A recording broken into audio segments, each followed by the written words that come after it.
नमस्कार मित्रांनो, रियाज किचनमध्ये आपले स्वागत आहे। आज आपण बनवणार आहोत शेवयाची खीर। त्यासाठी मी काय घेतलेली शेवया, थोडीशी साखर, थोडंसं तूप आणि दूध घेतलेलं आहे। पहिल्यांदा एक कढई घ्यायची, त्याच्यामध्ये थोडंसं तूप टाकायचं आणि थोडे शेवया टाकायच्या आणि गॅस ऑन केल्यावरती थोडंसं मंद आचेवरती खरपूस अशा शेवया भाजून घ्यायच्या। आता शेवया भाजल्यानंतर त्या एका ताटात काढून घ्यायच्या।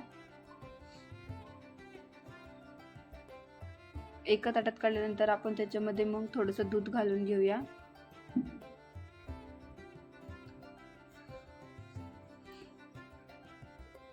दूध टाकल्यानंतर थोडं गरम होऊ द्यायचं आणि मग त्याच्यामध्ये साखर टाकायची चवीनुसार आणि वेलची टाकायची।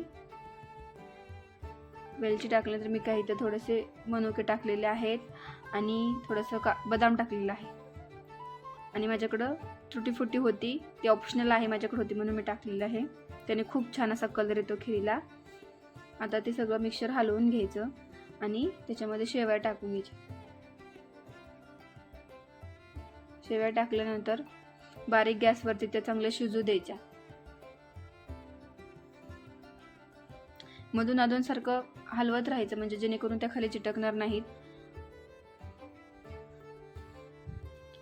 तुम्ही बघू शकता किती छान अशा शेवया शिजलेल्या आहेत। अजून थोडा वेळ मंद आचेवरती छान असं शिजू द्यायचं।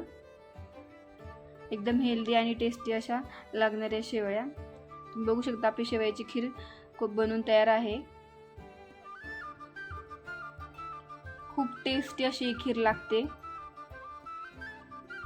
अशाच नवीन नवीन रेसिपीसाठी रियाज किचनला लाईक, शेअर आणि फॉलो करा। धन्यवाद।